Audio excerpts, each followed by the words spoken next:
Les députés commencent lundi l'examen d'un projet de loi consensuel visant à lutter contre l'habitat indigne, mais sans la présence d'un ministre délégué au logement dans l'hémicycle en attendant la deuxième vague de nominations au gouvernement. On a des morts à la rue et toujours pas de ministre du logement. On est en apesanteur, dénonce l'écologiste Julien Bayou.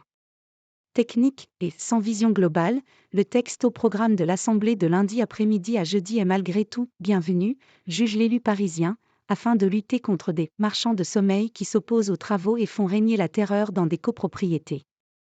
Christophe Béchu, le ministre de la Transition écologique et de la cohésion des territoires, sera au banc du gouvernement. Il était déjà le ministre de tutelle de Patrice Vergriete, qui aimerait être reconduit au logement quand l'équipe gouvernementale sera complétée.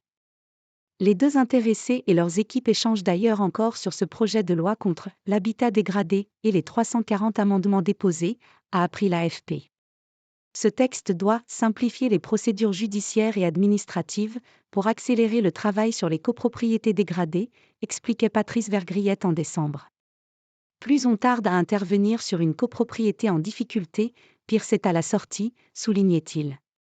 Entre 400 000 et 420 000 logements du parc privé métropolitain ainsi que 100 000 en Outre-mer sont aujourd'hui considérés comme potentiellement insalubres ou présentant des risques pour la sécurité de leurs habitants.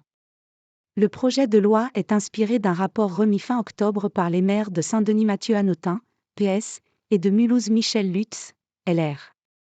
Concrètement, il prévoit la création d'une nouvelle procédure d'expropriation des propriétaires de logements frappés par un arrêté de police, arrêté de péril ou d'insalubrité, note de la rédaction, avant que la situation ne devienne irrémédiable et ne nécessite la démolition de l'immeuble.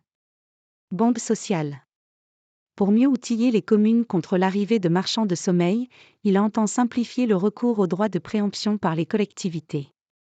En matière de prévention, le texte veut faciliter les travaux en amont d'une dégradation définitive, en créant par exemple un prêt collectif pour les copropriétés, afin d'accéder au crédit.